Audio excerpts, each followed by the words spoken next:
मेरे बच्चे, कैसे हो तुम? आज के संदेश तुम्हारे लिए वरदान साबित होने वाला है। मेरे बच्चे, सबसे पहले लाइक करके टाइप करें ओम नमः शिवाय। मेरे बच्चे, यह संदेश तुम्हारे जीवन को बचाने आया है। जी हाँ मेरे बच्चे, तुम्हारे घर में आसपास में एक महिला की बुरी नजर पड़ गया है, जो तुम्हारे लिए अत्यंत कष्टकारी है, जो तुम्हें आगे बढ़ता हुआ, तरक्की करते हुए देख नहीं सकता है। यह कौन सी महिला है और आपसे क्यों जलती है? वह महिला आपसे क्या चाहती है? आज की संदेश में तुम्हें उसके नाम बताने वाले हैं। तो मेरे बच्चे, इसे ध्यान से सुनिए और इस संदेश को शुरू से अंत तक जरूर देखिएगा। महादेव के सच्चे भक्त हो तो चैनल को अभी सब्सक्राइब कर लें और महादेव की कृपा पाना चाहते हैं, महादेव के परम भक्त हो तो अभी लाइक कर दें। लाइक करने में कंजूसी ना करें। मेरे बच्चे, मैं तुमसे कुछ भी नहीं चाहता हूं। मेरे बच्चे, तुम्हारे लिए रोज नई नई संदेश लाते हैं। इसके लिए मुझे कुछ भी नहीं चाहिए, बस तुम इतना करना, सब्सक्राइब कर देना और अपने दोस्तों को शेयर कर देना। मेरे बच्चे, आज तुम्हारे लिए बहुत खास दिन होने वाला है। मेरे बच्चे, मैं तुम्हारे लिए ऐसे संदेश लाया हूं जो तुम्हारे जीवन में आने वाले अनहोनी हो को रोक सकते हो, संभाल सकते हो, बच सकते हो। जी हाँ मेरे बच्चे, यदि आप इस औरत के बारे में जान जाएंगे तो अपने जीवन को बेहतर बना सकते हैं। मेरे बच्चे, यह औरत तुम्हारे पीछे, तुम्हारे परिवार के पीछे कहीं परसों से चोरी छुपे लगा हुआ है। तुम्हें नीचे गिरने के फिराक में ही हमेशा रहता है। आखिर ऐसा क्यों चाहता है? तुमने उसका क्या बिगाड़ा है जो तुम्हारे साथ वह महिला इस प्रकार दुर्व्यवहार करता रहता है? मेरे बच्चे, आज के संदेश को पूरा जरूर देखिएगा। तुम्हें सारी जानकारी पूर्ण रूप से मिल जाएगी और तुम क्या महिला से सावधान रह सकते हो, सतर्क रह सकते हैं। यदि आप चैनल पर पहली बार आए हैं तो चैनल को अभी सब्सक्राइब जरूर कर लें और लाइक कर दें। महादेव की भाग्यशाली अंक 2222 आज की भाग्यशाली अंक है, तो इसे जरूर टाइप करें। मेरे प्रिय बच्चे, ऐसा करने से मुझे आपकी स्वीकृति प्रदान हो जाएगी। जी हाँ मेरे बच्चे, वह महिला आप जुड़ी हुई है, दिन भर आपके विषय में अपने सोच को और भी बुरा कर रहा है। वह आपकी सफलता के कार्य में अपने बाधा को डाल रहा है, आपकी सफलता पर बहुत ही बुरी नजर बनाए हुए हैं। जी हाँ मेरे बच्चे, उस महिला का नाम क्या है? वह सब आपको मेरे इस संदेश के अंत में अवश्य पता चलेगा। तो मेरे प्रिय बच्चे, इस संदेश को पूरा सुनकर जाना और अपने जीवन को बहुत ही खुशियों के साथ व्यतीत करने के लिए मुझे अपने हाथ के लिए मेरे इस चैनल को सब्सक्राइब करके वीडियो को लाइक कर देना। मुझे आपकी हाँ प्राप्त हो जाएगी। आज मैं आपके जीवन से जुड़ा एक बहुत बड़ा खुलासा करने आया। जी हाँ मेरे बच्चे, आज आपको पता चलेगा कि आपकी तरक्की में, आपके जीवन में कौन बाधा उत्पन्न कर रहा है। वह कौन महिला है जो आपके जीवन में अनेकों प्रकार की षड्यंत्र चल रहा है। मेरे बच्चे, अगर आपको भी मुझ पर विश्वास है तो वीडियो को लाइक और चैनल को सब्सक्राइब करके हर हर महादेव लिख देना। ऐसा करने से मुझे आपकी स्वीकृति प्राप्त हो जाएगी। मेरे बच्चे, आज आपको मेरे द्वारा अपने जीवन से जुड़ा एक बहुत बड़ा ही पता चलेगा। इसीलिए मेरे बच्चे, इस वीडियो को अंत तक देखकर जाना और चैनल को सब्सक्राइब कर देना, क्योंकि आपके जीवन से जुड़े कुछ इस तरह के संदेश व संकेत मैं आपको प्रदान करता रहूंगा। मेरे प्रिय बच्चे, मेरे बातों को ध्यानपूर्वक सुनना। मैं आज आपको एक सच्चाई से रूबरू कराने वाला जो कि तुम्हारे जीवन से जुड़ी हुई है। मेरे बच्चे, आप इस बात से बिल्कुल अनजान हैं कि तुम्हारे ही कुटुंब में एक महिला है जो तुमको आगे बढ़ता नहीं देखना चाहता। मैं आपकी तरक्की से बहुत अधिक घृणा करता है। मेरे बच्चे, तुम्हें अपने जीवन में इतनी ऊंचाइयों को छूना, वह तुम्हारे उन्नति उसको जरा भी रास नहीं आ रहा है। मैं तुम्हारे सफलता से इतना अधिक जल रहा है कि वह सदैव तुम्हारे साथ कुछ ना कुछ बुरा होते देखना चाहता है। वह चाहता है कि आपको हमेशा किसी ना किसी रूप में केवल और केवल आनी ही पहुंचती रहे। आपके साथ कुछ भी अच्छा ना हो, आप हमेशा रोते रहो, आपका कोई भी कार्य सफल ना हो। वह आपके सभी कार्यों में बाधा उत्पन्न कर रहा है। वह महिला से भी दिन प्रतिदिन सदैव यही कामना करता रहता है कि तुम्हारे साथ जल्दी से कुछ ना कुछ बुरा हो जाए या आपका बनता बनता कार्य रुक जाए। वह मुझसे भी आपके लिए कुछ इस तरह की कामना करता रहता है। मेरे प्रिय बच्चे, अगर आप भी अपने जीवन में अपने उन्नति चाहते हो तो उससे भर्ती के लिए मेरा भाग्यशाली अंक 2222 अवश्य लिख देना। मेरे बच्चे, उसका मकसद केवल और केवल एक ही है कि तुम अपने लक्ष्य में अपने सफलता के मार्ग से वह भी पहुंचाओ, और तुम्हारे लाख कोशिश के बाद भी केवल तुम्हारे हाथ असफलता ही लगे, इसके अलावा और कुछ नहीं। वह तुम्हें कभी भी सफल होना नहीं चाहता। वह महिला आपसे बहुत अधिक जलती है। मेरे प्रिय बच्चे, उसका आपके प्रति इस तरह का व्यवहार उसके सोच इसलिए है।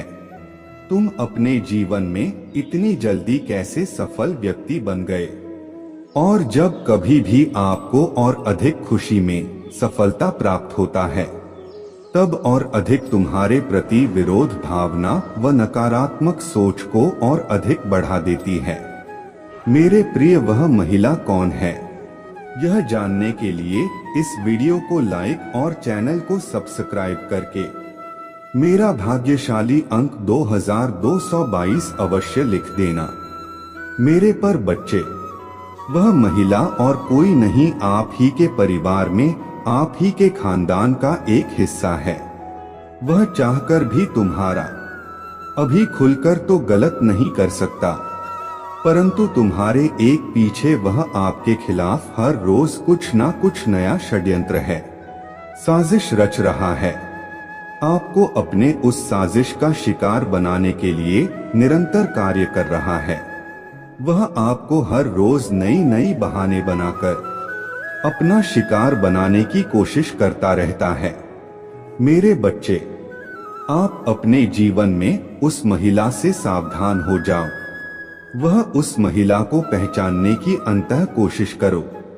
मैं आपको हर पल हर समय एक नया संकेत उस महिला के लिए देता व प्रदान करता रहूंगा। आप किसकी जरा भी चिंता मत करो।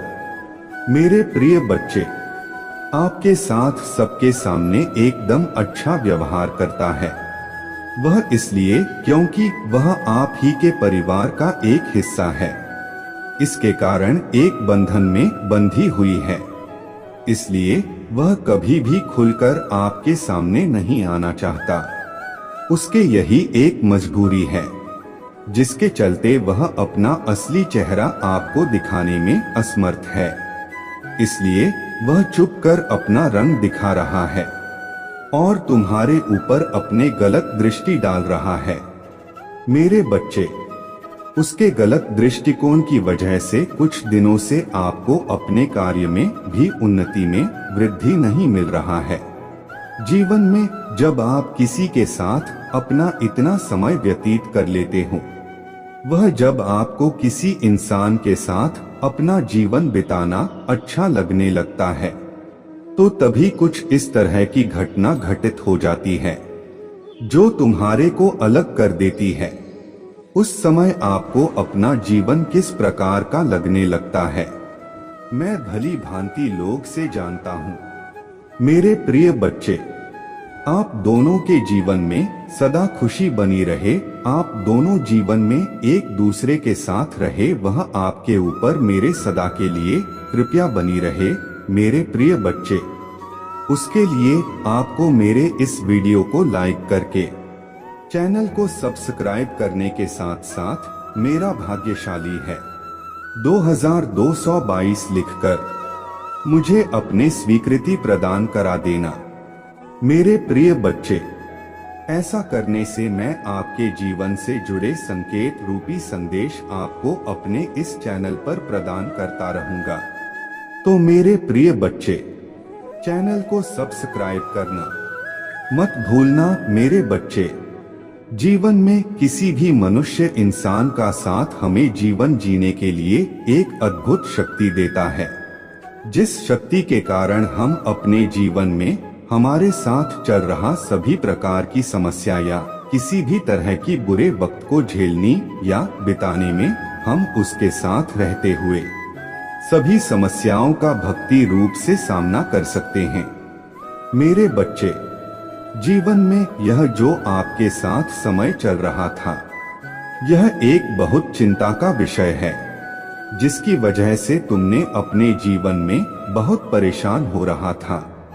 इतने परेशान कि तुमने अपने मन को नकारात्मक विचारों में गलतफहमी उसे घेर लिया था।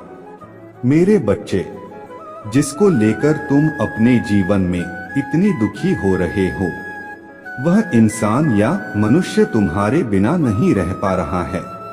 वह हर समय केवल और केवल आपके ही अपने मन में विचार सोच रहा है, वह भी आपसे अलग हो कर। मेरे बच्ची, शक्ति यह है कि वह मनुष्य भी आपके बिना नहीं रह पा रहा है।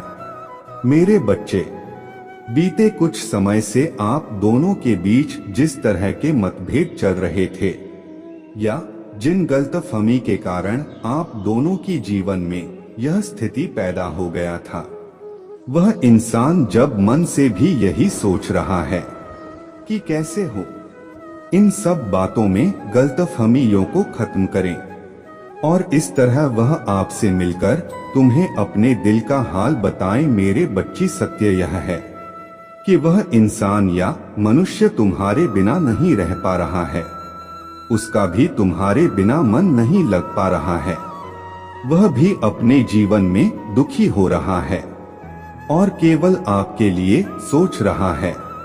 वह भी तुम्हारे तरह सोच रहा है कि अब जीवन में क्या होगा जब किस तरह तुम दोनों के बीच की यह सब गलतफहमी दूर होगी, क्योंकि मेरे बच्चे, वह भी आपसे अत्यधिक प्रेम करता है। वह आपके बिना अपना जीवन नहीं बिता सकता। अब उसने यह निर्णय ले लिया है कि वह शीघ्र आपसे मिलेगा और मिलकर तुम दोनों के बीच चल रहे इस मतभेद को खत्म करेगा। मेरे बच्चे, अब वह समय दूर नहीं कि वह आपसे आपसे मिलकर सभी प्रकार के क्रोध को खत्म कर देगा। मेरे बच्चे, तुम बस मुझ पर भरोसा रखो और अपने जीवन में सकारात्मक विचारों के साथ करो। बाकी मेरे बच्चे, मैं तुम दोनों की साथ हूँ। मेरे प्रिय बच्चे, आज मैंने आपके प्रेम के विषय में आपको बहुत सारी बातें बताई, जिन सब बातों का विशेष से आप बिल्कुल अनजान थे। मेरे प्रिय बच्चे, मैंने आपको आपकी जीवन से जुड़ा एक बहुत महत्वपूर्ण विषय जो आपकी टीम के विषय में था, उसके लिए मैंने आपको एक शुभ संदेश प्राप्त करा दिया है। मेरे प्रिय बच्चे, अब आप अपने जीवन में अपने प्रेम को लेकर सदा के लिए खुश रहना। कभी भी प्रेम के विषय में निराश पर उदास होने की कोई भी आवश्यकता नहीं है। मेरे प्रिय बच्चे, अगर आप भी मेरे एक संदेश निसंदेह हो तो मेरा भाग्यशाली अंक 2222 लिखकर इस वीडियो को लाइक और चैनल को सब्सक्राइब कर देना मेरे बच्चे। आज की यह कथा पूरा जरूर देखना, तुम्हें बहुत बड़ी सीख मिलेगी और अपने जीवन को और बेहतर बना सकोगे। अर्जुन कुंती का सबसे छोटा पुत्र था। इसके पिता का नाम पांडु था, लेकिन वास्तविक पिता तो इसका इंद्र था। पांडु रोगग्रस्त था और पुत्र पैदा करने की उसमें सामर्थ्य नहीं था। इसी कारण उसने कुंती को अन्य पुरुषों के साथ रमण करने की आज्ञा दे दी थी, जिससे पुत्रों के द्वारा आगे वंश परंपरा तो चले। उस काल में इस प्रकार के यौन संबंध किसी प्रकार दूषित नहीं समझते जाते थे, क्योंकि उनके पीछे उद्देश्य पवित्र रहता था। इस प्रकार पांडु की आज्ञा से कुंती को इंद्र से अर्जुन, धर्म से युधिष्ठिर, पवन से भीम और माद्री को अश्विनी कुमारों से नकुल और सहदेव पुत्र रूप में प्राप्त हुए। अर्जुन इंद्र के समान ही प्रतापी और पराक्रमी था। पांडवों में सबसे अधिक युद्ध कुशल और वीर वही था।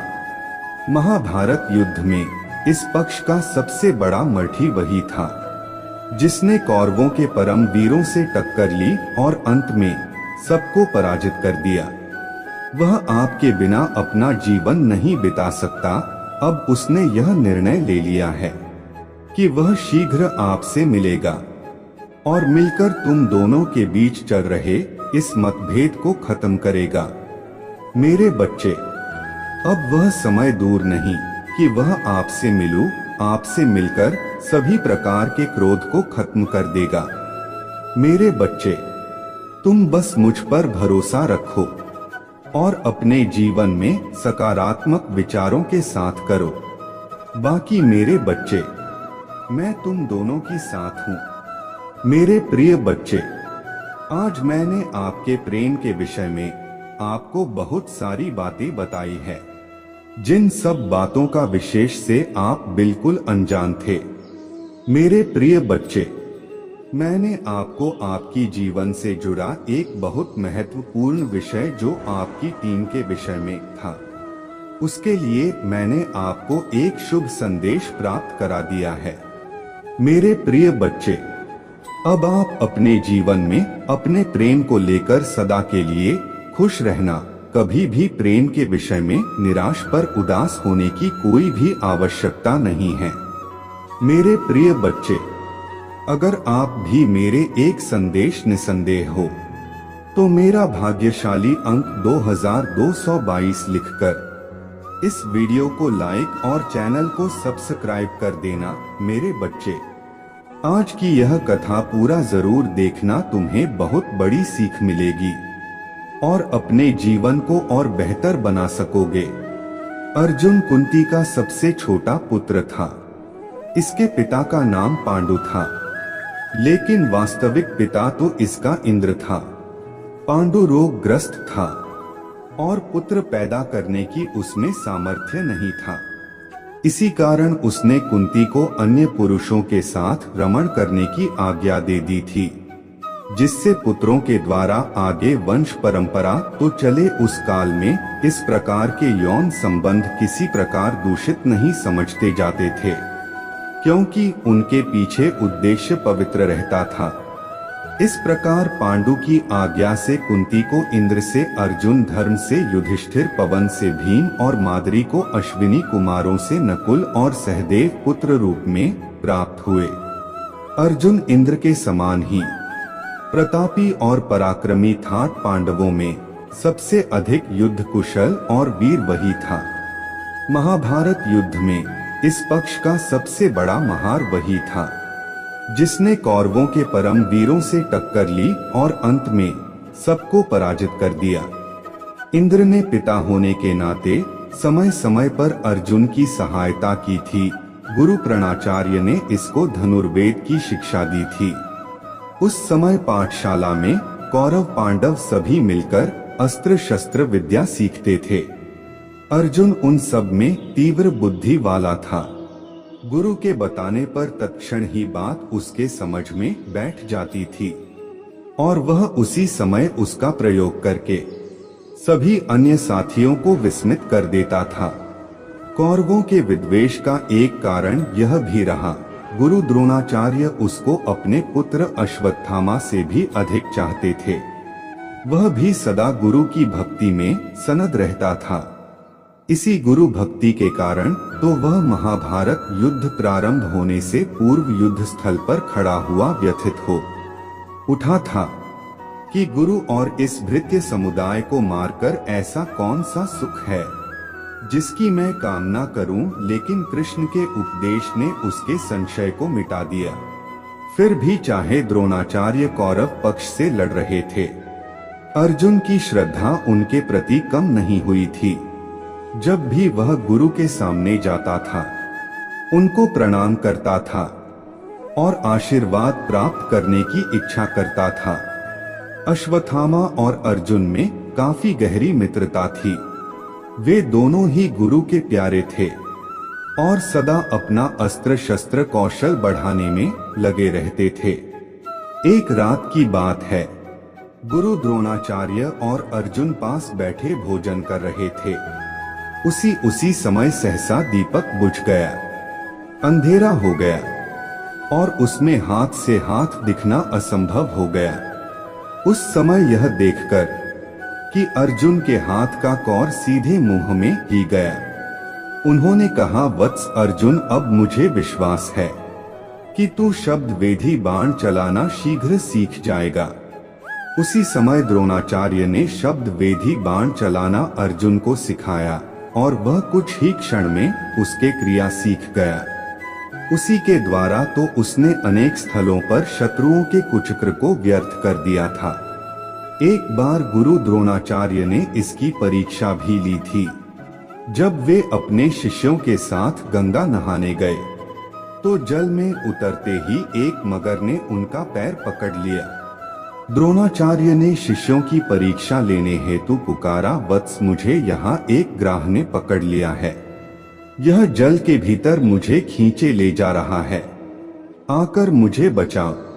गुरु की पुकार सुनकर सभी छात्र भाग कर आए, लेकिन तट पर आकर सभी किंकर्तव्य विमूढ़ से होकर एक दूसरे की ओर ताक लगे।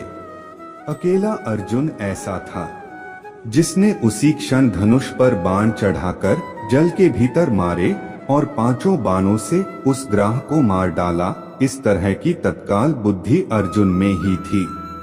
परिस्थिति के सामने झुकना तो उसने सीखा ही नहीं था। कैसा भी बड़े से बड़ा संकट आने पर वह चुनौती देकर खड़ा हो जाता था और कभी अपने जीवन तक की चिंता नहीं करता था। उसके समान साहसी और बुद्धिमान शायद ही दूसरा कोई था। धनुर्विद्या में अर्जुन ने जो अद्वितीय कौशल प्राप्त कर लिया था, परिचय हमें द्रौपदी स्वयंवर के समय भी मिलता है। राजा द्रुपद की पुत्री द्रौपदी का स्वयंवर होने वाला था। देश विदेश से महापराक्रमी क्षत्रिय कुमार राजकुमारी का वर्ण करने की इच्छा से आए हुए थे। उस समय पांडव वनवास का समय काट रहे थे। उन्हें भी जब स्वयंवर का पता चला तो कौतूहल वश वे भी द्रुपद की नगरी में आ पहुँचे। शर्त यह थी कि जो कोई योद्धा स्तंभ के ऊपर घूमती हुई मछली की आंख को नीचे तेल में उस मछली की परछाई को देखकर वेद देगा, उसे ही द्रौपदी अपने पति के रूप में स्वीकार कर लेगी। स्वयंवर मंडप में उपस्थित सभी योद्धाओं ने अपना अपना कौशल दिखाया, लेकिन कोई भी उस आंख को नहीं वेद पाया।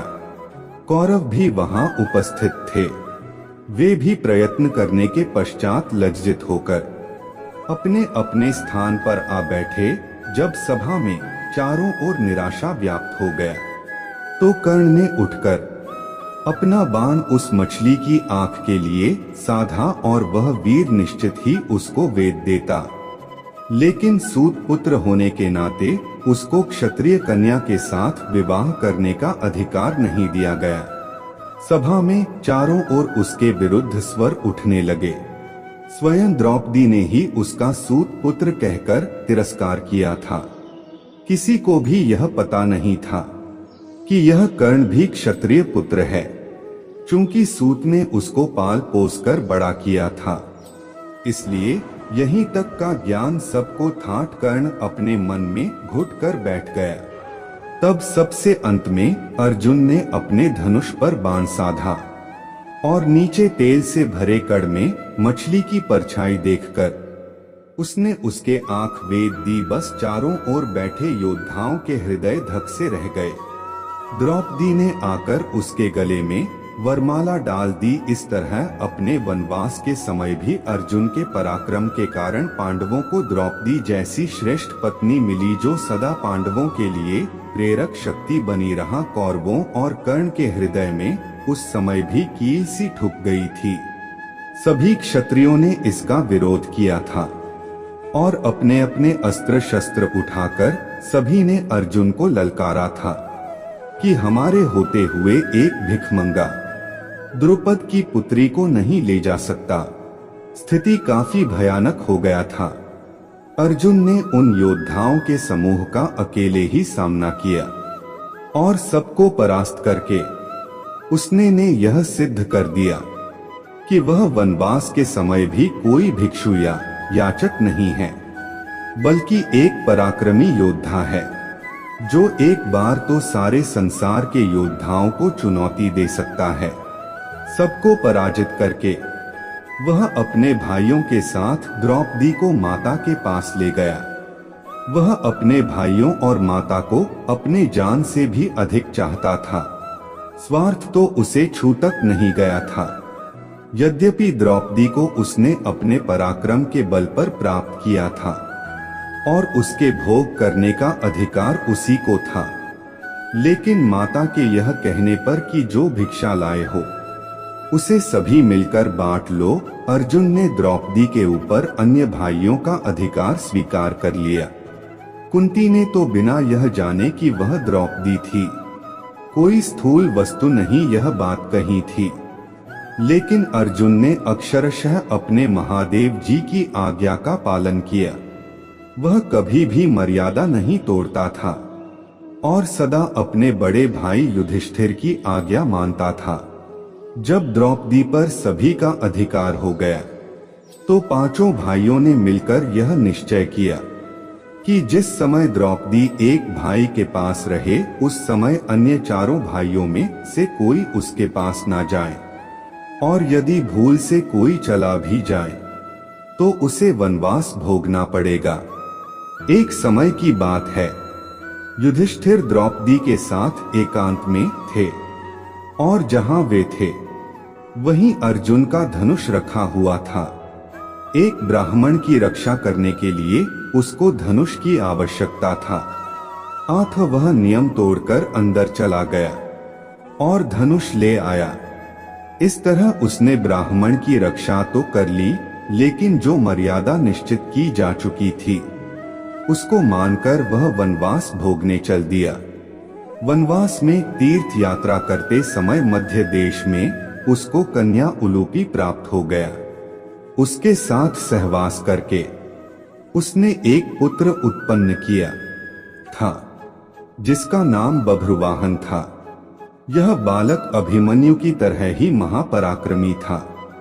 अपने पिता अर्जुन को न पहचानकर जब उसने उसी से युद्ध किया था तब एक बार तो अपने पराक्रम से अर्जुन को भी मूर्छित करके उसे युद्ध स्थल पर पटक दिया था। इसी वनवास काल में ही अर्जुन की श्री कृष्ण से भेंट हुई। जब वह पश्चिम में प्रभास क्षेत्र में पहुँचे तो श्री कृष्ण भी द्वारका से आए थे। कृष्ण ने उसे द्वारका चलने का निमंत्रण दिया तो वे द्वारका आ गए। नियम का पालन करता हुआ अर्जुन नगर के भीतर नहीं घुसा, बल्कि रवतक पर्वत पर ही ठहर गया। वहीं बलराम तथा यादवगण प्रमुख व्यक्ति उनसे मिलने आए। कुछ दिन तक वह वहीं रहा। इसी बीच में एक उत्सव हुआ जिसमें उसने कृष्ण की बहन सुभद्रा को देखा। उसके रूप और लावण्य को देखकर वह उस पर मोहित हो गया। कृष्ण उसके हृदय के भाव को जान गए और सुभद्रा के लिए योग्य व समझकर उन्होंने उसे सुभद्रा का हरण करने की सम्मति दी, क्योंकि कृष्ण यह भली भांति जानते थे कि वैसे बलराम तथा अन्य संबंधी सुभद्रा का विवाह अर्जुन के साथ नहीं करेंगे। सखा की बात पर विश्वास करके उसे सुभद्रा का हरण किया। सुभद्रा भी इस योद्धा को देखकर मुग्ध हो गया और पूर्ण संतोष के साथ उसके पत्नी होकर चली गई। पीछे से बलराम तथा अन्य यादवों को बड़ा क्रोध आया, लेकिन कृष्ण ने सबको समझा दिया। बलराम तो युद्ध के लिए उतारू हो रहे थे, लेकिन कृष्ण के तर्कों के सामने वे भी चुप हो गए और अंत में सभी ने अर्जुन को सुभद्रा के योग्य वर स्वीकार कर लिया और विधि पूर्वक उन दोनों का विवाह करा दिया। उसी सुभद्रा के गर्भ से वीर बालक अभिमन्यु का जन्म हुआ, जिसने चक्रव्यूह में अपने पराक्रम से शत्रुओं को चकित कर दिया और जो अंत में अपने पिता का यश बढ़ाकर वीर गति को प्राप्त हुआ था। अर्जुन अपने ही सम्मान की चिंता नहीं करता था, दूसरों की मान मर्यादा की भी चिंता उसे रहता था। उसने इंद्र के विरुद्ध अग्नि की मान मर्यादा की रक्षा की थी और उसी से उसे कपिध्वज नाम का दिव्य रथ और गांडीव धनुष प्राप्त हुआ। अग्नि ने इंद्र के दंभ को चूर करके खांडव वन को भस्म कर दिया। उसमें से केवल नाम का असुर, तक्षक नाग और 4 शार्घक पक्षियों के सिवाय कोई जीवित नहीं बचा। चूंकि अर्जुन ने मय को प्राण दंड दिया था, इसलिए उसने अपने कला से पांडवों के लिए 1000 खंभों का विलक्षण सभा भव बना दिया। इसमें उसने कैलाश और मैनाक पर्वत से मूल्यवान मणियाकर था। देवदत्त नाम का शंख भी मय ने ही अर्जुन को दिया था। अर्जुन महान विजेता था। उसने अनेक राजाओं को जीतकर इतना धन वसूल किया था कि उससे पांडवों ने बड़ी धूमधाम के साथ राजसूय यज्ञ किया। उस यज्ञ में सभी प्रमुख योद्धा और आचार्य गण उपस्थित थे। श्री कृष्ण को उस यज्ञ में सबसे अधिक सम्मानीय महापुरुष माना गया था। राजसूय यज्ञ का यह समय पांडवों के ऐश्वर्य और समृद्धि का समय था, लेकिन बाद में युधिष्ठिर के जुए में हारने के पश्चात इनके जीवन का संकट काल उपस्थित हो गया। अर्जुन अपने ज्येष्ठ भ्राता का इतना सम्मान करते थे कि अपना सब कुछ हार जाने के पश्चात जब युधिष्ठिर ने अपने भाइयों और पत्नी को दांव पर लगा दिया, तब भी अर्जुन ने इसका विरोध नहीं किया।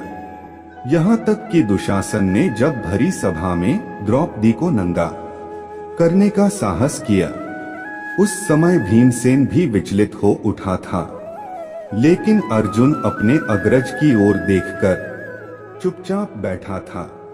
वह धीर और बुद्धि था, कभी उतावला होकर कोई कार्य नहीं करता था। उस समय युधिष्ठिर के वचन का सम्मान करके वह चुप रहा था, लेकिन मौका आने पर एक एक मर्थी से द्रौपदी के अपमान का बदला ले वह दूरदर्शी भी था। आगे क्या करना है, उसके लिए पहले से ही योजना बनाना वह प्रारंभ कर देता था। वनवास के समय में उसे यह आशंका हो गया था कि कौरवों का हृदय मैला है, वे वनवास के पश्चात भी राज्य का थोड़ा भी हिस्सा नहीं देंगे। युद्ध के द्वारा ही उनसे अपना अधिकार प्राप्त किया जा सकता है। यह दृढ़ संकल्प लेकर उसने अपने सामर्थ्य बढ़ाने के लिए प्रयत्न किया। धर्मराज से उसने वह जगत प्रकाशक विद्या सीखी जो उन्होंने व्यास से प्राप्त की थी। इसके पश्चात दिव्य अस्त्रों की प्राप्ति के लिए वह तपस्या करने चल दिया। हिमालय और गंधमादन पर्वत को लांघकर वह कैलाश पर्वत पर आया। वहां एक वराह के ऊपर उसका एक किरात से झगड़ा हो गया। दोनों मरे हुए वराह को अपना बतलाते थे। अंत में युद्ध हुआ। किरात ने अपने कला से अर्जुन का सारा पराक्रम हर लिया।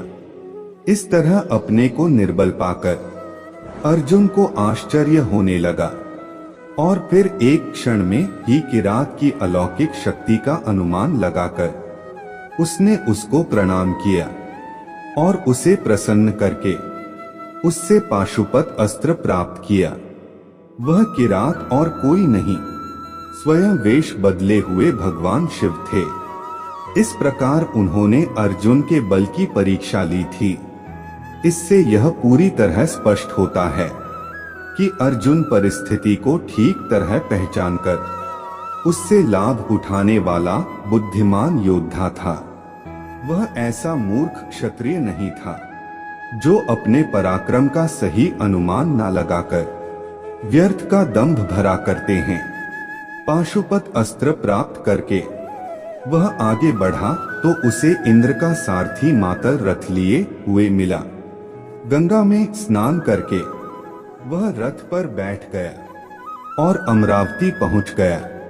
वहां ने उसका बड़ा स्वागत किया और अपने साथ ही आसन पर बिठा लिया। यहाँ उसने 5 वर्षों तक अनेक दिव्यास्त्र की संचालन क्रिया सीखी। उसी समय चित्रसेन गंधर्व उसका मित्र हो गया, जिसे उसने नाचना गाना आदि सिखाया, जो मत्स्य नरेश विराट के यहाँ काम आया। देव सभा में उर्वशी नाम की महासुंदरी अप्सरा आई करती थी, जिसको अर्जुन वंश माता के रूप में देखा करता था। उसके हृदय के भाव को न जानकर चित्रसेन ने समझा कि वह उसके सौंदर्य पर मोहित हो गया है। इसीलिए उसने एक दिन उर्वशी को उनके पास भेज दिया। उर्वशी अपना कामुक रूप लेकर उनके पास पहुंची और सहवास के लिए इच्छा प्रकट करने लगी। अर्जुन के तेजस्वी रूप को देखकर वह काम से पीड़ित हो रहा था। उसने अर्जुन को अपने साथ रमण करने की इच्छा जताई। यह सुनकर अर्जुन ने चौंककर कहा, उर्वशी आप तो हमारी वंश माता है, फिर मैं ऐसा पाप कार्य कैसे कर सकता हूँ? आपकी यह धारणा मेरे विषय में गलत है कि मैं आपके प्रति कामासक्त हूँ। मैं तो आपको पूज्य मानकर आपका सम्मान करता हूँ। अर्जुन की इस बात को सुनकर भी उर्वशी की काम पीड़ा उतनी ही बना रहा और उसने कहा, छोड़ो इस धारणा को वीरवर, आप मेरे काम पीड़ा को शांत करो। जब उर्वशी के कई बार कहने पर भी अर्जुन तैयार नहीं हुआ तो उसने क्रुद्ध होकर उसे नपुंसक हो जाने का शाप दिया। उसके लिए निश्चित अवधि था। आगे चलकर यह शाप ही अर्जुन का सहायक बना और अज्ञातवास के समय इसी के कारण विराट के यहाँ उनका रहना संभव हुआ। बृहनला बनकर वह उत्तरा को नाचना गाना सिखाता रहा और इस तरह अपना वह सारा समय काटता रहा। इंद्र से अनेक दिव्यास्त्र प्राप्त करके अर्जुन बद्री वन में नर नारायण के आश्रम में पहुंचा। अन्य पांडव भी वहीं प्रतीक्षा कर रहे थे। आकर उसने अपने भाइयों को अपने यात्रा का सारा विवरण सुनाया और जो दिव्यास्त्र प्राप्त किए थे उनका परिचय दिया। अर्जुन स्वार्थी और संकुचित मनोवृत्ति का मनुष्य नहीं था। उसका हृदय उदार और क्षमाशील था।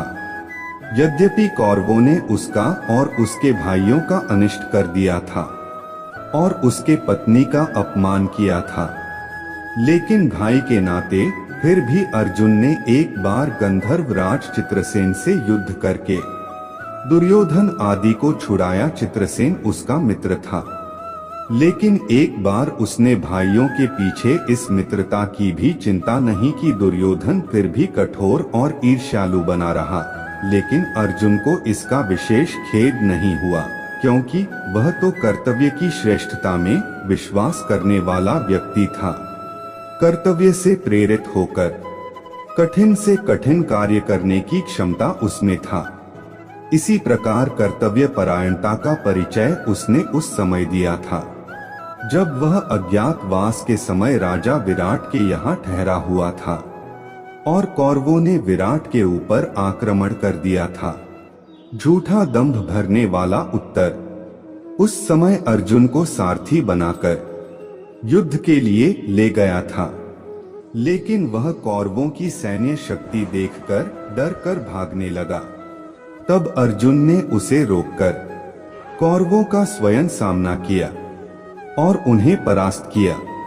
राजा विराट के प्रति अपने कर्तव्य का वह इसी तरह पालन कर सकता था, इसीलिए अपने भाइयों का भी उसने सामना किया। इससे स्पष्ट हो जाता है कि अर्जुन को किसी व्यक्ति विशेष से लगाव नहीं था, बल्कि कर्तव्य, न्याय और सत्य की भावना ही उसके जीवन के लिए प्रेरक शक्तियां थी। फिर अभिमान तो उसको छू तक नहीं गया था। बड़े से बड़ा कार्य करके वह अपने पराक्रम की डींग नहीं मारता था। दूसरों को प्रशंसा करते हुए सुनकर भी वह कुछ नहीं बोलता था। अर्जुन नम्र और विनयशील भी था। वह श्री कृष्ण के पूछे बिना कोई कार्य नहीं करता था और उन्हें अपना सच्चा सखा मानता था। कृष्ण ही उसके विजय के आधार थे। यदि उसे ऐसा सारथी नहीं मिलता तो शायद वह कौरवों की उस विशाल सेना को नहीं जीत पाता, जिसमें भीष्म, द्रोण, कर्ण जैसे मराठी युद्ध कर रहे थे। कृष्ण की नीति निपुणता से ही उसने भीष्म पितामह को धराशायी किया। उन्हीं की चाल से गुरु द्रोणाचार्य को उसने पराजित किया और उन्हीं की सूझ के बल पर कर्ण जैसे योद्धा को मार गिराया। इन 3 पराक्रमी सेनापतियों से टक्कर लेना मामूली काम नहीं था, लेकिन अर्जुन से अपने सामर्थ्य और शक्ति के बल पर इनका सामना किया और इन सबको धराशायी करके विजय का शंख बजाया। कृष्ण ने अनेक बार उसके जीवन की भी रक्षा की थी। पहले तो भीष्म जैसे पराक्रमी से ही उसका बचना कठिन था। फिर कर्ण तो उसे जीवित कभी नहीं छोड़ता जब उसने सर्प के विष में बुझा बाण उसके ओर लक्ष्य करके मारा था और यह घोष की थी कि अर्जुन मारा गया। तब श्री कृष्ण ने ही घोड़ों को बिठाकर रथ को नीचा किया था, जिससे वह भयानक बाण अर्जुन का मुकुट काटकर ही निकल गया था, नहीं तो उस दिन उसके जीवन का अंत था। इस तरह अनेक स्थलों पर हम अर्जुन के जीवन में कृष्ण की महत्ता पाते हैं। कृष्ण के उपदेशों के फल स्वरूप ही वह निष्काम कर्मयोगी हो गया था। कर्तव्य के आगे सुख और दुख एक जैसे ही उसको दिखाई पड़ते थे। इसी उपदेश की शक्ति से वह पूरे महाभारत युद्ध में कभी विचलित नहीं हुआ।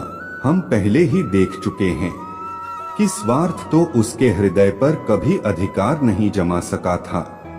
इंद्र ने उससे इंद्रपुरी में रहकर ऐश्वर्य भोगने के लिए कहा था, लेकिन अपने सुख के लिए उसने भाइयों का तिरस्कार नहीं किया। वास्तव में वह पूरा साधक था। एक बार जिसकी भी दृढ़ कल्पना अपने हृदय में कर लेता था, फिर कोई भी शक्ति उसे उस मार्ग से हटा नहीं पाती थी। इसी प्रकार उर्वशी के ऊपर कामासक्त न होकर उसने अपने अखंड ब्रह्मचर्य का परिचय दिया था। एक तरह से देखा जाए तो वह जितेंद्रिय था। उसको अपने मन पर अधिकार था और जब कभी किसी प्रकार का संशय उठता भी था तो कृष्ण उसको दूर करने के लिए उसके पास रहते थे। उसके किसी के साथ प्रणय संबंध जोड़ने में भी एक प्रकार गौरव रहता था। छिपकर प्रेम करना तो उसे आता ही नहीं था। वह तो पहले अपने पराक्रम का परिचय देता था और अपने आप को पूरी तरह समर्थ प्रमाणित करके किसी सुंदरी से प्रेम करता था। उसके प्रेम में वीरों की सच्चाई थी। राज परिवार का व्यक्ति होते हुए भी वह कूटनीति नहीं जानता था। वह तो सीधा सच्चा योद्धा था। पर्वत से टकराने की सामर्थ्य रखता था, लेकिन साम दाम दंड भेद पूर्ण नीति में निपुण नहीं था। इसके लिए तो कृष्ण ही सदा उसको मार्ग दिखाया करते थे। वह तो इतना सीधा था कि स्वयं अपने समर्थक दृष्ट दमन से ही इस आधार पर उलझ पड़ता था कि उसने द्रोणाचार्य को मारा था। यद्यपि द्रोणाचार्य के वध के पीछे सारी चाल तो कृष्ण की थी, दृष्ट ने तो उस चाल के बाद द्रोणाचार्य को केवल मार डाला था और फिर द्रोणाचार्य का मरना पांडवों के हित में ही था। लेकिन अर्जुन के हृदय में गुरु भक्ति उमड़ पड़ी और उस समय अपना हित अहित उसे कुछ भी नहीं सूझा। इससे स्पष्ट होता है कि वह सरल हृदय योद्धा था। उसके लिए सदा एक निर्देशक की आवश्यकता रहता था और वह निर्देशक कृष्ण थे। यदि वे ना होते तो गीता का उपदेश सुनने के पश्चात भी हो सकता था अर्जुन स्वजनों की मृत्यु देखकर विचलित होकर युद्ध भूमि से चला जाता, लेकिन कृष्ण ने सदा उसको उचित मार्ग पर लगाए रखा। इस तरह भावुकता अर्जुन ने चरित्र में एक शिथिलता के रूप में था, लेकिन सरल हृदय व्यक्तियों में वह स्वाभाविक ही है। यदि अर्जुन और अन्य पांडव इतने सरल हृदय वाले नहीं तो दुष्ट दुर्योधन उनको इतने कष्ट ना दे। वे तो सदा सत्य, न्याय और मर्यादा की रक्षा करना ही अपने जीवन का चरम उद्देश्य समझते थे और राजनीति में इन्हीं वस्तुओं की विशेष आवश्यकता नहीं होता। उसे तो आवश्यकता पड़ने पर कुटिलता का भी आश्रय लेना पड़ता है। महाभारत में राजा के धर्म के विषय में विस्तृत विवेचन है। उसमें राजा की नीति का वर्णन किया गया है और बताया गया है कि भेद नीति से राजा को अपने शत्रुओं का दमन करना चाहिए। सरलता और सच्चाई का आश्रय लेने से शत्रु कभी वश में नहीं आ सकता। यही पांडवों की कमजोरी थी, लेकिन कृष्ण जैसे कूटनीति जब उनके साथ थे, इसीलिए अंत में विजय उनकी हुई। इस सरलता का एक उदाहरण यही है कि अर्जुन के पुत्र का वध कौरवों ने कर दिया था और उस पर दुखी होकर उसने जयद्रथ को मारा था। लेकिन अगर वह चाहता तो अपने दिव्य अस्त्रों के बल से सभी शत्रुओं का विनाश कर सकता था, लेकिन उसने ऐसा नहीं किया। दूसरी तरफ अश्वत्थामा को देखो कि कितने दिनों तक उसके हृदय में प्रतिशोध पलता रहा और अंत में उसने द्रौपदी के 5 पुत्रों की हत्या करके ही चैन लिया। यहाँ तक कि पांडवों को पूरी तरह नष्ट करने के लिए उसने ब्रह्मास्त्र का प्रयोग भी किया था। ऐसा निर्दय पूर्ण कार्य अर्जुन कभी नहीं कर सकता था। उसने अपने प्रतिशोध की आग को शांत करने के लिए निहत्थे बालकों पर कभी हाथ नहीं उठाया। वह तो योद्धाओं को ललकारना जानता था और उन्हीं को पराजित करने में सच्चा गौरव मानता था। इस तरह कहीं भी देखें, अर्जुन ने कूटनीति का कभी आश्रय नहीं लिया। इसके अलावा क्षमा भी उसके स्वभाव का विशेष गुण था। यह गुण तो युधिष्ठिर में विशेष रूप से था। अपने पुत्रों के हत्यारे अश्वत्थामा को भी उस महान युधिष्ठिर ने क्षमा कर दिया। कौरव पक्ष में किसी योद्धा के अंदर यह गुण नहीं था। युधिष्ठिर के संस्कार अर्जुन पर भी पड़े थे। वह भी क्षमाशील था। इसके साथ ही वह विवेक पूर्ण भी था। अपने भूल पर पश्चाताप करने का साहस उसमें था। एक बार युधिष्ठिर के लिए अर्जुन के मुंह से कुछ कटु वचन निकल गए थे, लेकिन फिर संयत अवस्था में आने पर उसने अपने भूल पर पश्चाताप किया और अग्रज से क्षमा मांगी। अग्रज की आज्ञा पालन करना ही उसके जीवन का सुख था। असंतोष तो कभी उसने अनुभव ही नहीं किया और न कभी यह कामना की कि मुझे अपने भाइयों से अधिक मान प्रतिष्ठा मिले।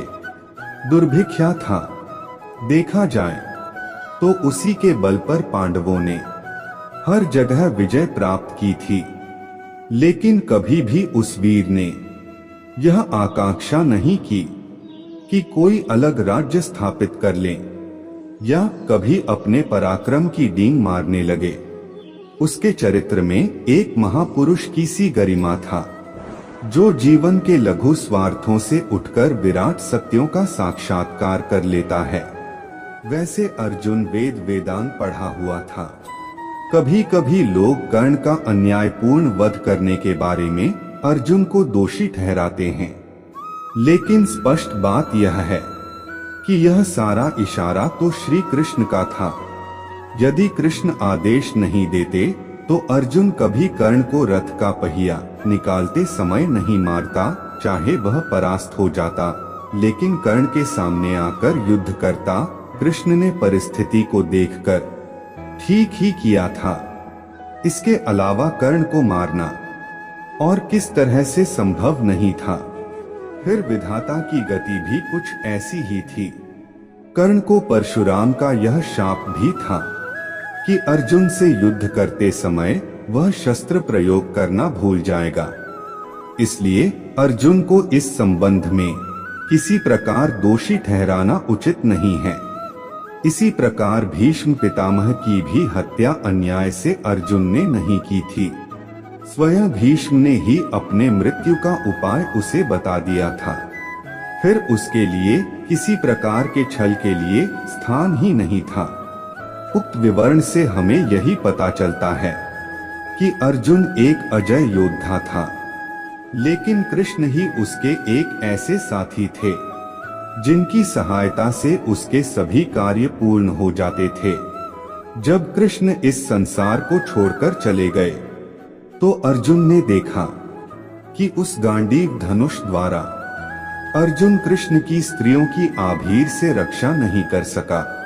वे लोग उन स्त्रियों को लूटकर ले गए और अर्जुन गांडीव की प्रत्यंचा नहीं खींच सका।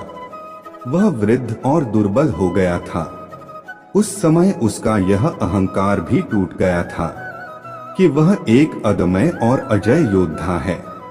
वह उसी निर्जन वन में अपने साथी और गुरु कृष्ण की याद में विलाप करने लगा था। महाभारत युद्ध के 25 वर्ष पश्चात सभी पांडव हिमालय की ओर चले गए और वहीं गलत इस संसार से सदा के लिए उठ गए। इस तरह महाभारत के इस परम योद्धा की जीवन यात्रा समाप्त हुई। तो मेरे बच्चे, जो भी इस चैनल पर पहली बार आए हैं वह चैनल को सब्सक्राइब अभी कर दें, ताकि सबसे पहले और सबसे बड़ी महत्वपूर्ण संदेश आपको मिल सके। वह संदेश से अपने जीवन को बेहतर बना सके। और कमेंट में हर हर महादेव जरूर लिख देना। तुम्हारा कल्याण हो, तुम्हारे सारी मनोकामनाएं जल्द से जल्द पूरी हो जाएं। अगर आप महादेव जी पर विश्वास करते हैं तो इस वीडियो को लाइक करें। आपकी स्थिति बेहतर होने वाला है। आपके स्वास्थ्य में सुधार होगा और आपके पास अधिक पैसा होगा। यह सप्ताह आश्चर्यजनक आश्चर्य से भरा रहने वाला है। सोमवार, मंगलवार, बुधवार, गुरुवार, शुक्रवार, शनिवार और रविवार को आश्चर्य क्या आप भगवान पर भरोसा करते हैं? इस पर दावा करने के लिए 2222 टाइप करें।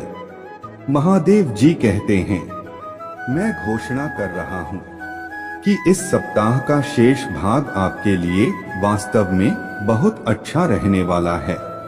महादेव जी आपके रास्ते में उपचार, प्रचुरता, नए मौके और अच्छी चीज भेजेंगे।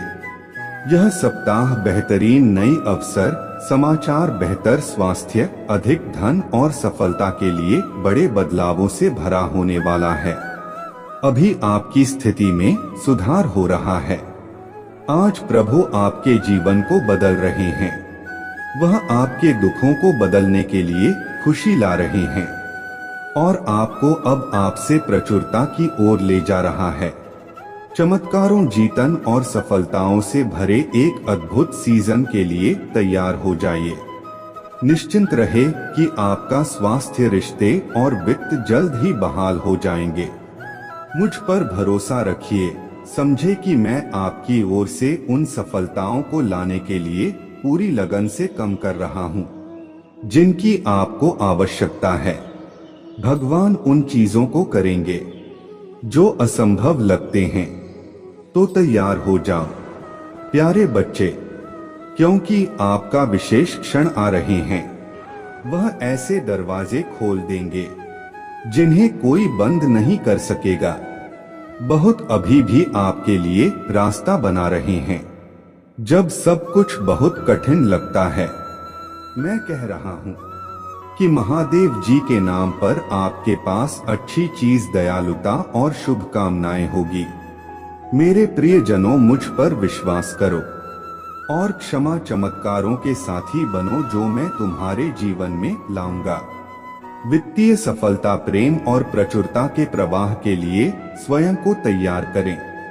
तुम्हारा आशीर्वाद पढ़े और मैं तुम पर अपने कृपा बरसाएगा। परिस्थितियों असंभव लगने पर भी मैं आपके लिए ऐसे अवसर पैदा करूंगा जिन्हें छीना नहीं जा सकेगा। मेरे प्यारे बच्चे, मैं तुम्हें इन शब्दों को जोर से खाने के लिए प्रोत्साहित करता हूँ। आज मैं ढेर सारा प्यार, उपचार और अच्छी चीज पाने के लिए तैयार हूँ, जैसे मैं वास्तव में हकदार हूँ। मेरे परिवार में हर कोई बेहतर और बड़ा हो जाएगा। आप अप्रत्याशित अच्छी चीज तभी होगी जब मैं महादेव जी के नाम पर ऐसा करूंगा। पुष्टि करने के लिए हर हर महादेव टाइप करें। अगले इन शब्दों को एक साथ कहे जैसे कि हम किसी बहुत महत्वपूर्ण व्यक्ति के साथ बातचीत कर रहे हो। महादेव जी, मैं तुम्हें चुन रहा हूँ। मैं खुद को तुम ही दे रहा हूँ। मैं तुम्हारे क्षमता स्वीकार कर रहा हूँ और तुमसे ऐसा करने के लिए कह रहा हूँ। मेरे उद्धारकर्ता और नेता के रूप में मेरे जीवन का सबसे महत्वपूर्ण हिस्सा, प्यारे बच्चे, जैसे ही आप अपने जीवन के इस नए हिस्से में कदम रख रहे हैं, याद रखें, यह समय है जब आपको बहुत सारी अच्छी चीज मिलाने वाला है। आप एक के बाद एक सफलता हासिल करेंगे। आप बार बार जीतेंगे और आप एक के बाद एक अपने चुनौतियों का समाधान ढूंढेंगी। मेरे प्रिय बच्चे, मेरे पास तुम्हारे जीवन के लिए एक विशेष और अद्भुत योजना है। यह एक ऐसी योजना है जो आपको अच्छा और संतुष्ट महसूस करा देगी। यह आपको आगे क्या होने वाला है इसकी आशा देगा। यह आपको चमका देगा और आपके पास आज के लोगों के लिए खुशियां लाएगा। इससे मुझे भी गर्व होगा और तुम मेरे करीब आओगे। जब भी आपके जीवन में कठिन समय आए तो डेविड और गोलियत की कहानी के बारे में सूची। डेविड को यह जानने की जरूरत नहीं था कि गोलियत कितना शक्तिशाली था, क्योंकि वह पहले से ही जानता था कि मैं कितना शक्तिशाली हूँ। आज तुम जो हो वह मैं नहीं हो सकता, और जब तुम मेरे साथ हो तो कुछ भी संभव नहीं है। याद रखें मेरे प्रिय कि आप कभी भी अकेले नहीं होते। मैं हमेशा यहाँ हूँ, आपकी देखभाल कर रहा हूँ और कड़ी मेहनत कर रहा हूँ और आपको वह अच्छी चीज दे रहा हूँ जिनके आप हकदार हैं।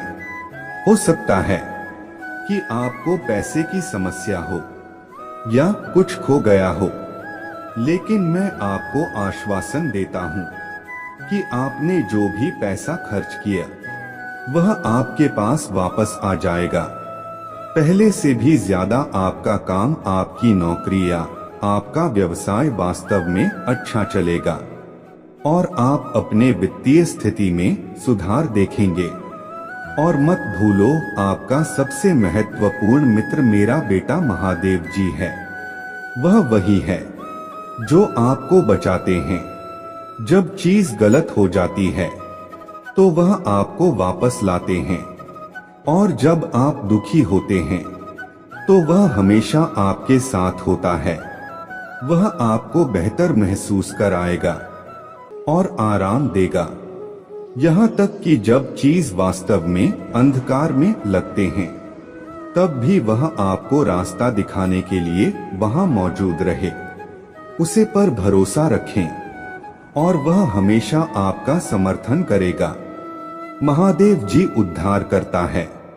टाइप करें और इस वीडियो को इन बाइन लोगों के साथ साझा करें जो महादेव जी पर भरोसा करते हैं। मेरे प्रिय, आपके जीवन में एक नए अध्याय में आपका स्वागत है। पंजीकृत नहीं अवसर से भरा एक अनूठा समय में आपके जीवन को पूरी तरह से बदलने की क्षमता रखता हूँ। आपको वित्तीय कठिनाइयों से दूर और धन और प्रचुरता का जीवन की ओर ले जा रहा हूँ। अपनी चिंताओं और दुखों को जाने दें, क्योंकि मैं उन्हें खुशी और समृद्धि से बदलने के लिए यहाँ हूँ।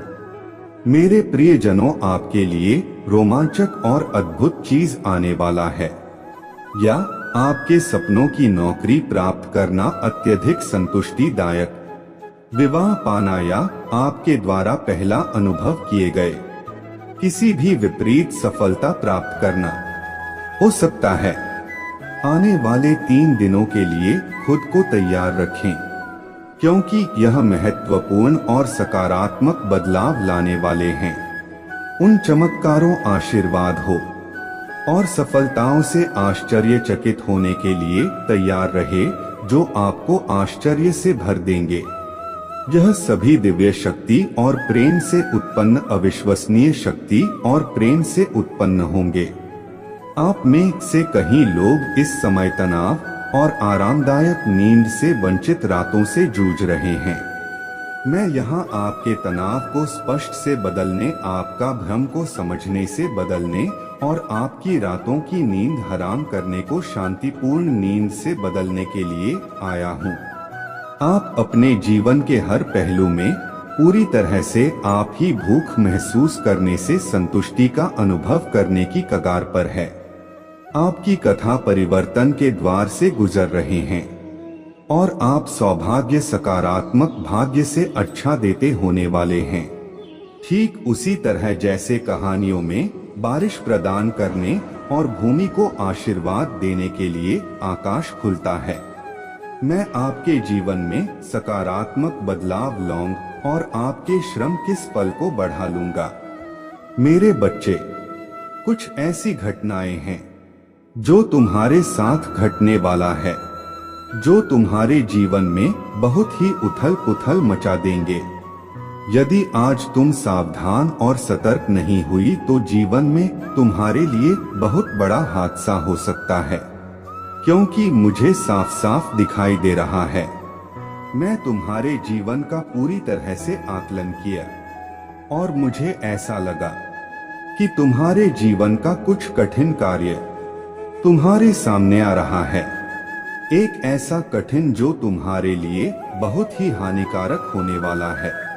जीवन की ऐसी गतिविधियों से तुम्हारे अस्तित्व से जुड़ी हुई सभी घटनाएं एक एक घटनाक्रम के साथ होने वाला है, परंतु तुम्हारे प्रभु तुम्हारे पक्ष में बहुत प्रयास कर रहे हैं। तुम्हें इन सब चीजों से बचने के लिए आज तुम इस संदेश को पूरा सुनो। इसे छोड़कर बिल्कुल भी मत जाओ। तुम्हारी स्थिति चाहे जैसी भी हो, तुम्हारे पास समय हो या ना हो, फिर भी किसी तरह से थोड़ा बहुत समय निकालकर मेरे इस संदेश को पूरा सुनो। जीवन का सबसे महत्वपूर्ण पल में तुम्हारे सामने लेकर के आऊंगा। यदि आज तुम इस संदेश को पूरा सुनते हो, अनीता अपने जीवन की घटनाओं के स्वयं भागी होंगे, स्वयं जिम्मेदार होंगे।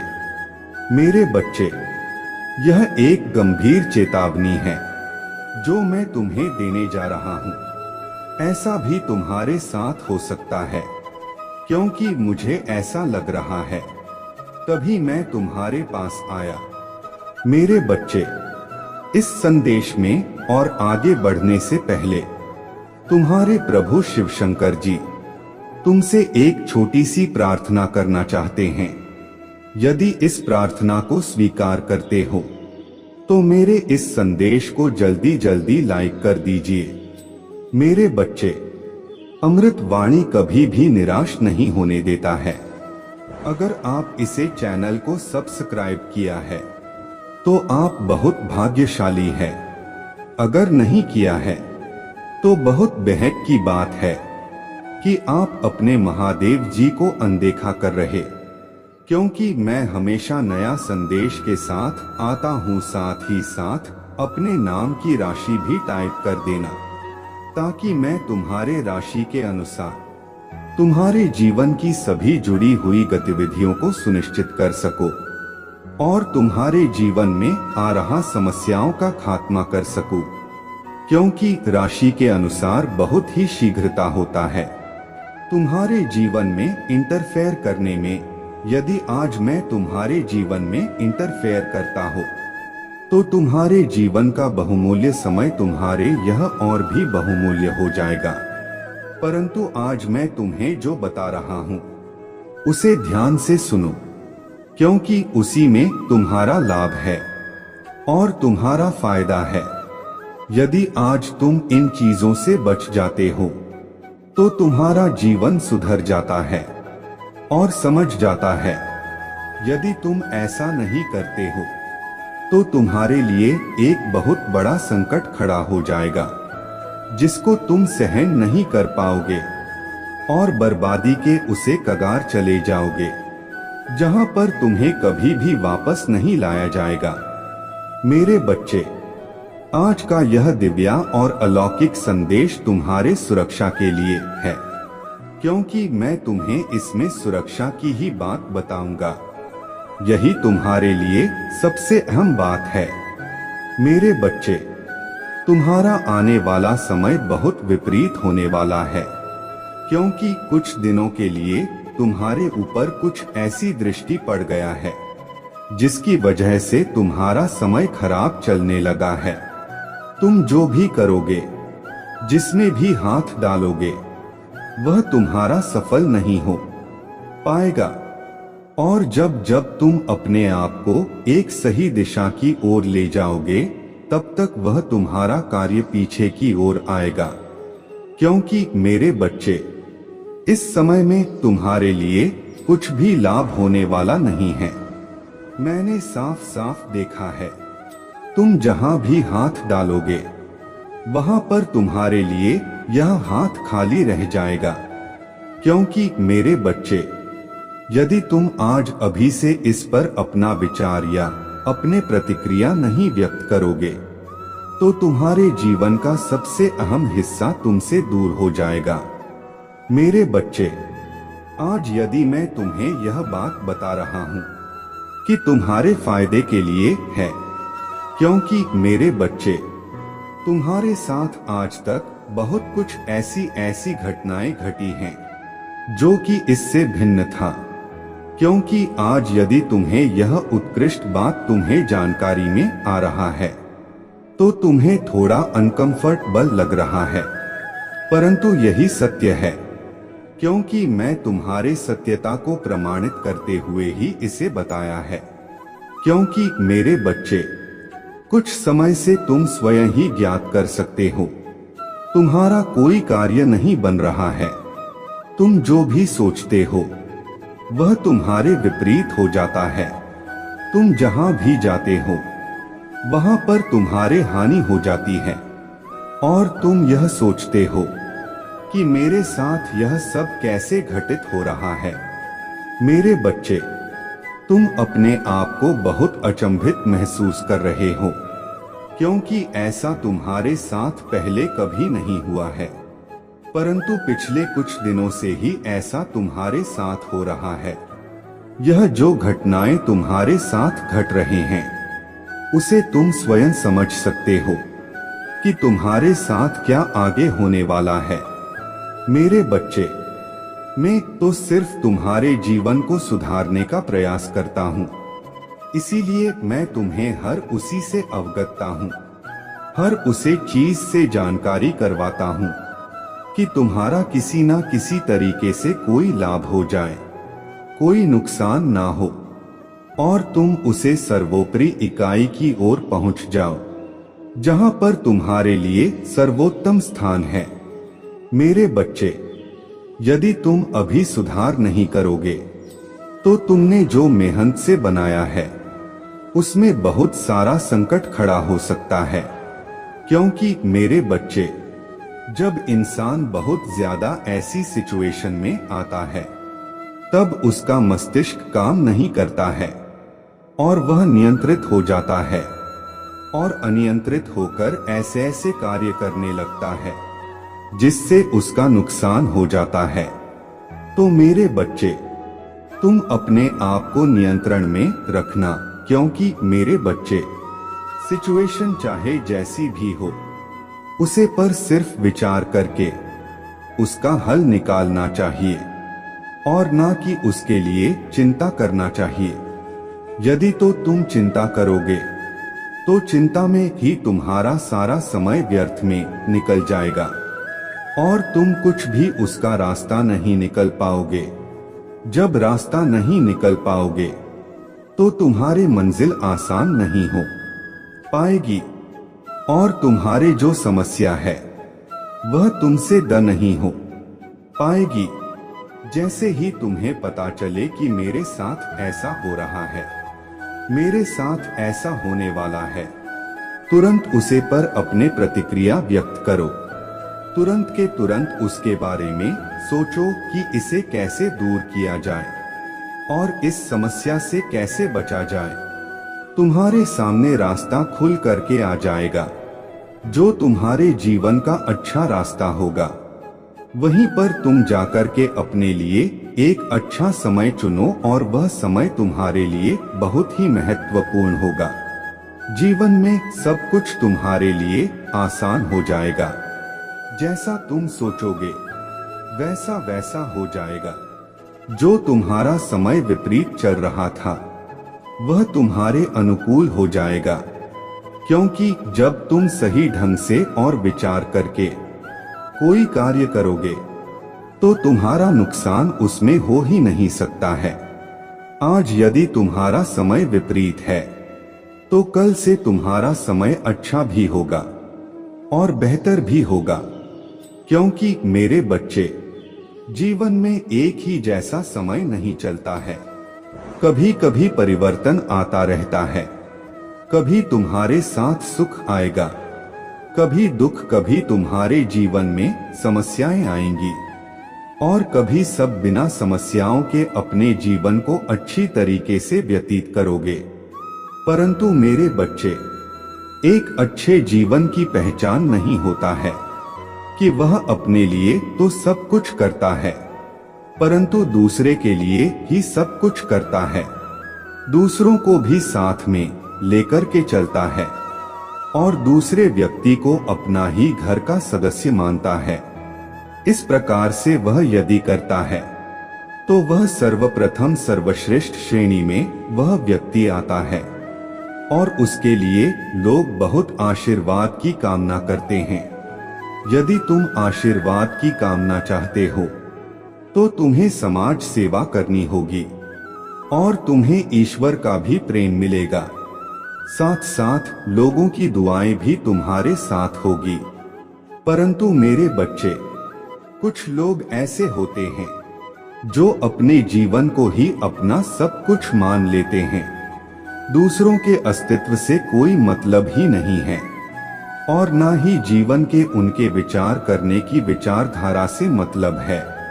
यह क्या कर रहे हैं, ऐसा कर रहे हैं, क्या उनके जीवन में कोई तकलीफ है या नहीं, इन सब बातों को वह बिल्कुल भी नहीं मानते हैं, क्योंकि उन्हें तो अपने ही सुख से मतलब है। ऐसा सुख तुम क्या करोगे मेरे बच्चे, जो तुम किसी को बांट ना सको। मेरे बच्चे, हर वस्तु बता कर ली जाती है। यदि ऐसा कोई करता है तो उसके लिए ईश्वर भी आशीर्वाद की कामना करते हैं और आशीर्वाद देते हैं। यदि वह ऐसा नहीं करता है तो उसे पाप की श्रेणी में जाना पड़ता है और वह पापी कहलाता है। मेरे बच्चे, तुम चिंता बिल्कुल भी मत करो। तुम्हारा जो समय विपरीत चल रहा है उसे पर मैं अपने प्रतिक्रिया डाल रहा हूँ और अपने दृष्टि डाल रहा हूँ। मैं उसे सुधारने का प्रयास करूंगा। बहुत जल्द मैं तुम्हारे जीवन को बेहतर बनाऊंगा। चिंता मत करो मेरे बच्चे। तुम जब किसी संकट में आते हो तो बहुत ही ज्यादा अपने आप को गुमसुम और गुमराह महसूस करते हो, अपने आप को बहुत ही अकेला महसूस करते हो। परंतु तुमने कभी विचार करके सोचा है, जब जब तुम्हारे जीवन में कोई संकट आता है, जब जब तुम अकेले होते हो और अपने मन में गहराई से विचार करते हो, तब तक तुम्हारे प्रभु तुम्हारे मन में प्रेरणा बनकर आते हैं और तुम्हें प्रेरित करते हैं उसे कार्य को करने के लिए, उसे सुधारने के लिए। तुम्हारे अंदर इतना आत्मबल और अविश्वास भर दिया जाता है कि तुम अपने हिम्मत को आगे बढ़ते हो, ना कि हिम्मत को टूटने देते हो। यही तुम्हारे लिए महत्वपूर्ण है। आज यदि तुम्हारे सामने ऐसी स्थिति है तो कल तुम इन परिस्थितियों से बाहर भी आओगे। ऐसा मत सोचना कि जो परिस्थितियों तुम्हारे साथ हैं वही चलता रहेगा। जीवन का चक्र दिन प्रतिदिन घूमता रहता है और बदलता रहता है। जब वह तुम्हारे पक्ष में हो जाएगा तो तुम्हारे अच्छी अच्छी कार्य श्रेणी बन जाएगी और तुम्हारे सभी कार्य पूर्ण होंगे। चाहे जैसी भी समस्या आए तो हमें डरना नहीं है। मेरे बात को स्मरण करते हुए आगे बढ़ते रहना है। मेरे बच्चे, जीवन के सत्य से कभी भी अनभिज्ञ मत रहना। यदि आज मैं तुम्हारे सत्य को बता रहा हूँ, तुम्हारे जीवन के सत्य को बता रहा हूँ, तुम्हारे लिए बेहतर ही होगा। क्योंकि मेरे बच्चे, आज तुम्हारे प्रभु महादेव जी तुम्हारे सामने उपस्थित हुए हैं और तुम्हारे जीवन की गतिविधियों के बारे में बातचीत कर रहे हैं। मेरे बच्चे, कुछ गंभीर समय भी तुम्हारे साथ हो सकता है, कुछ दुर्घटना भी घट सकता है। इस बीच में तो तुम्हें सावधान होकर के रास्ते पर चलना है और अपने वाहन को बहुत ही नियंत्रण में रखना है। क्योंकि मैंने जो समय देखा है वह बहुत ही विपरीत है। तुम्हारे पक्ष में एक भी समय कार्य नहीं कर रहा है इस समय। इसीलिए मेरे बात को ध्यान में रखना और बहुत ही होशियारी से अपने कदमों को आगे बढ़ना। क्योंकि यदि तुम जरा से चुक जाओगे तो हो सकता है तुम्हारे साथ या गंभीर घटना घट जाए। परंतु यदि तुम मेरे बात को मानते हो और मेरे ही अनुसार कार्य करते हो तो तुम्हारा बाल बांका नहीं होगा। क्योंकि महादेव जी तुम्हारे रक्षा अवश्य करेंगे। परंतु यदि तुम स्वयं जाओगे और कल के मोह में कूदोगे तो कोई भी तुम्हें बचा नहीं सकता है। आज तुमने मेरे बात को मन तो मैं तुम्हारे लिए वह चीज आसान कर दूंगा। जीवन का हर सुख तुम्हारे सामने होगा, तुम्हारे पक्ष में होगा। क्योंकि कुछ भी तुम्हारे साथ होने वाला नहीं है। आज तुम्हारे जीवन की सच्चाई का पूर्ण व्याख्यान किया जा रहा है तुम्हारे सामने, जो कि तुम्हारे जीवन से जुड़ा हुआ है। मेरे बच्चे, अपने बात का दावा करने के लिए और अपने स्वीकृति प्रदान करने के लिए मेरे भाग्यशाली अंक 2222 को टाइप कर दीजिए। जैसे ही तो मेरे 2222 अंक को टाइप करोगे वैसे ही तुम्हारे भाग्य की रेखा बदल जाएगी और तुम्हारा विपरीत समय तुम्हारे पक्ष में हो जाएगा। क्योंकि इतनी पावर होता है मेरे इन दिव्या और चमत्कारी अंकों में। मेरे बच्चे, तुम मुझे अपने स्वीकृति अवश्य प्रदान कर देना है और हर हर महादेव बीच बीच में टाइप करते रहना है और अपने मन में ओम नमः शिवाय का जाप करते रहना है। इतना करने से तुम्हारे मन के विकार दूर होंगे, जो तुम्हारे अंदर गंजी होगी, जो तुम्हारे अंदर गंदे विचार होंगे और जो तुम्हारे अंदर ईर्ष्या द्वेष यह सब होंगे वह सब दूर होंगे। क्यों यह पावरफुल मेरा मंत्र है, इसे अपने साथ सदैव श्रवण करते हुए रखना और आगे बढ़ते रहना, क्योंकि मेरे बच्चे, जितने भी मेरे प्रिय भक्त हैं, जितने भी प्रिय तपस्वी हैं, यह सब मेरे मंत्र का जप ही करते हैं और निरंतर अपने जीवन में सुख और शांति का अनुभव करते हैं।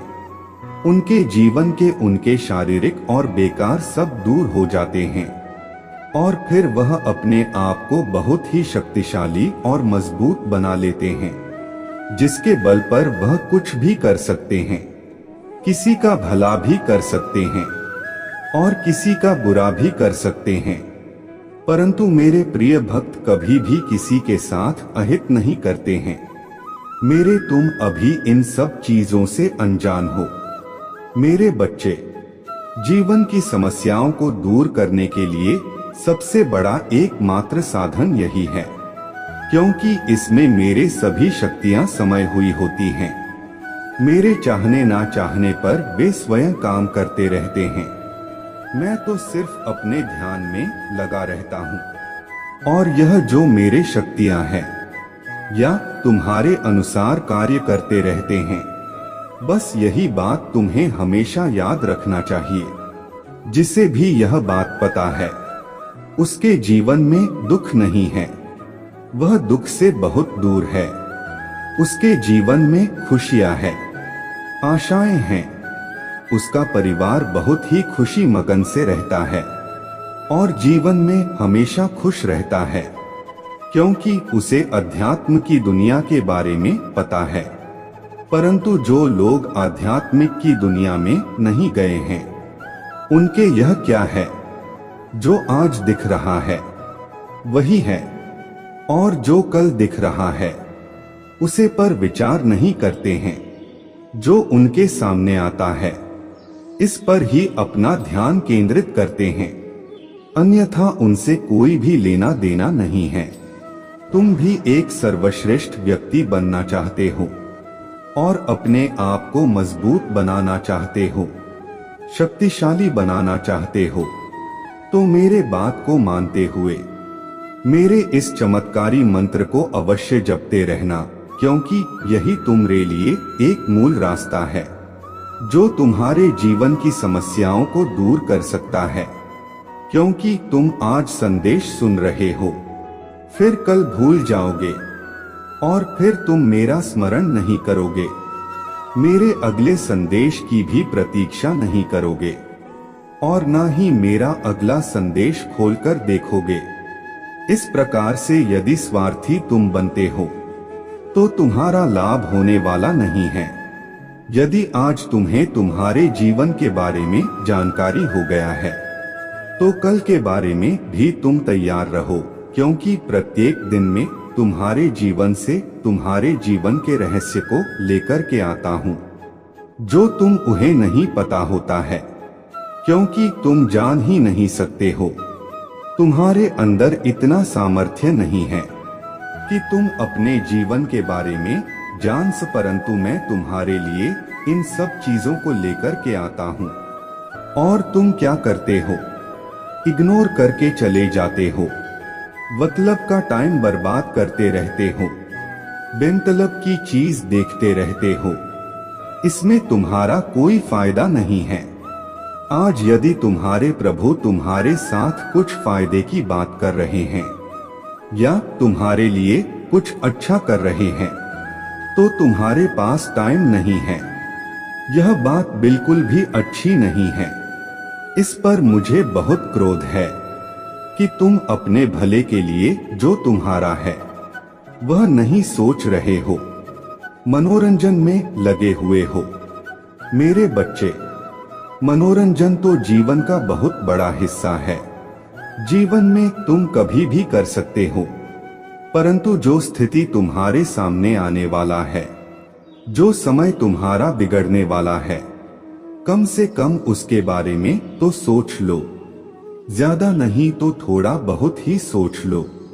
यदि तुम नहीं सोचोगे तो जब तुम्हारा कार्य बिगड़ेगा, जब तुम पर तकलीफ आएगी, जब तुम पर कष्ट पड़ेगा, तब तुम सोचोगे कि मैं बात प्रभु की मान गया होता तो आज मेरे साथ ऐसी घटना ना होता। परंतु जब घटना घट चुकी होती है तब उसे पर ऐसी प्रतिक्रिया करने से क्या मतलब है।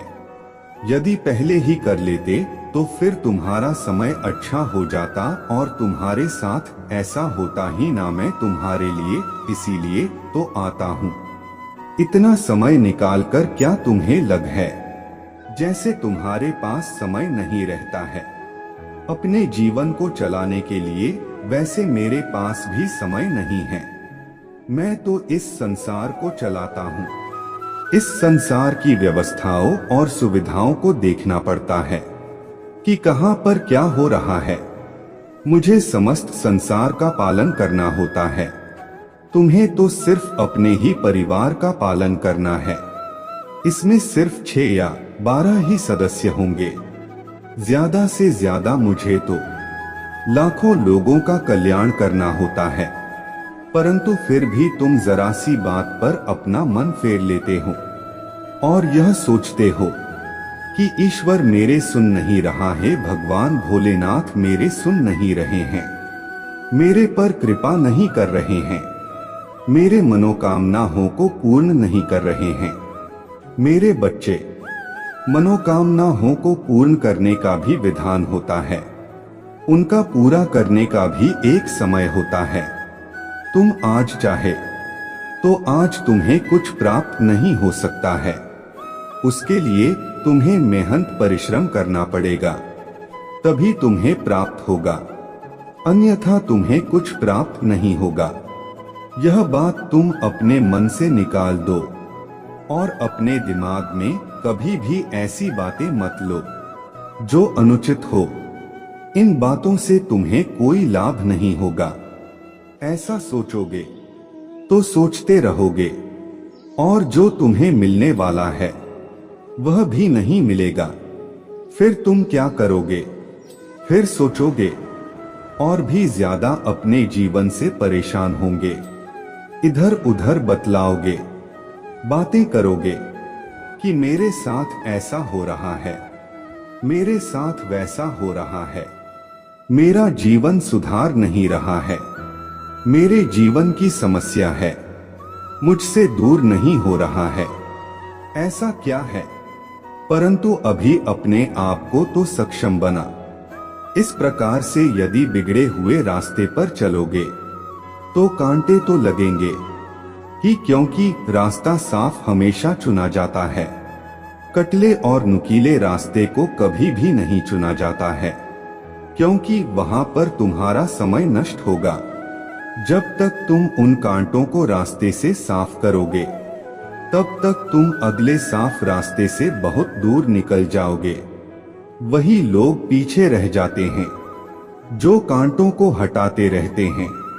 कांटों को अपने से मत लगने दो, उनको इग्नोर करके जो अन्य रास्ता बना, अपने अंदर